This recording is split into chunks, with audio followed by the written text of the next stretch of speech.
Picked up this week's comic books for August the 20th, and here's what I thought of them. Check it out. Jenny Sparks, number 1. In true Tom King fashion, every single detail in this story is given more highlight than the actual conflict or the main characters in this, prolonging the story about a Mary Sue character from the Authority comic book run, Jenny Sparks, who for some reason is the go-to person for anything over superpowered because she's, well, Mary Sue. Ultimately, this was just a trash story. All Weather, number 2. This is a fantastic fantasy tale with peppered in characters from the DC universe. But make no mistake, it's not your average quest type story where we deal with the hero. We're actually dealing with somebody who needs redemption, Slade Wilson. And will he embark with a child to get him safely to another place, even though his own family members are looking to kill this child? This is a fantastic story. I highly recommend it for anybody that loves the fantasy genre of comic book storytelling. Wolverine Revenge number 1. An EMP event destroys most of the world's electronic grid, but the Brotherhood of Evil Mutants has a cold fusion reactor. So Nick Fury recruits Captain America, the Winter Soldier, and Wolverine to go and steal it. However, Colossus is in charge of this particular group and puts bombs in our heroes and, well, blows them up. As Wolverine's healing factor kicks in, you can see nothing but the outright rage and revenge that is about to happen in this. This will be a savage story. I highly recommend it, and it is a classic Wolverine story. Good stuff. Predator vs. Black Panther, number 1. A Predator alien travels to Wakanda for its vibranium. And Black Panther, and being the protector of all this, has to stop this. So you have a hunter-on-hunter situation in this. But there are strong vibes and two different philosophies here dealing with deontology and utilitarianism, as Wakanda's resources should be shared with the world rather versus they shouldn't be. It's a great interpretation of the two conflicts and how easily that stuff can get set aside given an external crisis. I really enjoyed this for its thought-provoking story. Giant-sized Thor number 1. Thor is imprisoned in a mechanical version of himself and is being used as a battery to power it by a bunch of aliens that want to take over planets. However, Hercules comes to save the day, freeing him and battling the aliens. And that's the end of that story. The secondary story in it is nothing more than a reprint of a Hercules story from the 1970s. And honestly, I just find this cheapening and not entertaining at all. So this is going to have to go to the trash pile. Something Crawled Out, number 1. Now, I'm not really sure what this story is about. It keeps hinting towards like something supernatural and dealing with the devil, but really all you end up reading is about the day in the life of some people that are just kind of down on their luck and young.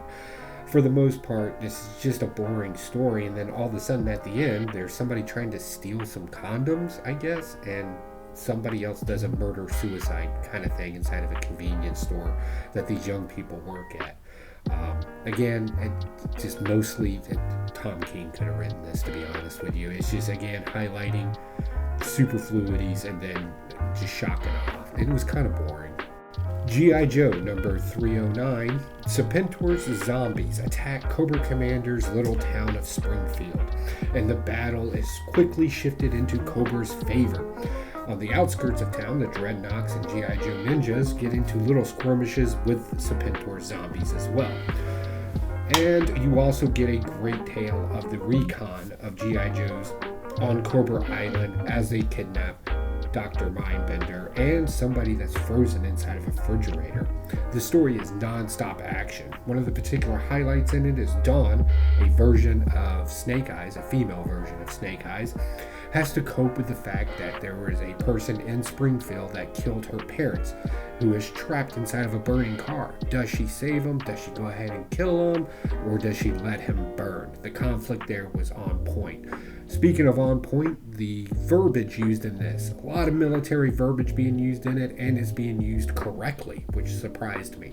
This is just a fantastic non-stop action story that is surely to make you feel excited about G.I. Joe again. Destro, number 3.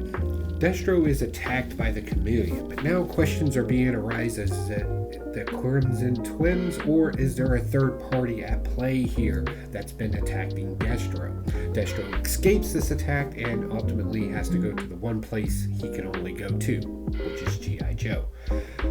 What's great about this story is that you get a quick history of the Destro family origins in it, and there were a whole trading of arms in the past and the whole 9 yards. But another interesting fact of this is how history can repeat itself as verbiage from the past gets brought up today, and the kind of nature of what Destro is and how he operates. I find this fascinating, and it being part of the Energon universe, it's a delightful welcome. Thundercats, number 7. This story is focused on Wily Kit and Wily Cat as they go on an unsanctioned exploration of the Nura, landing them in Munra's dark pyramid. And they also learn that they have powers now as they're getting older. Each Thundercat ends up with a power. But with that said, they also learn about Munra's connection with Jenga, the Thundercats' beloved deceased leader. This is interesting because they're also dealing with the aspect of Wily Kit and Cat having to deal with Lion-O, who not more than a few weeks ago was the same age as them and now is in charge of them as an adult, and the kind of rebellious nature that can bring up. I think this is interesting. Epitaphs from the Abyss, number 2. You're given 3 stories in here of horror, with all of them ending in a delightful twist. Let me be clear on that part. These things are just fantastic. Each one of the stories has its own different kind of setup. One is a zombie, what goes on in their head when they're just kind of standing around. One's about the racisms, and one's about phone addiction. I found each one of them entertaining. However, the entire series, I can see it as a hit or miss, depending on what kind of story they tell. But all in all, issue number 2 was a home run for me. I really enjoyed this. All right, you bunch of weirdos, that's my comic book haul for this week. Definitely let me know what you thought of these books, plus what did I miss? If there's something that I missed out there that I should be reading, I definitely want to know that down in the comments down below.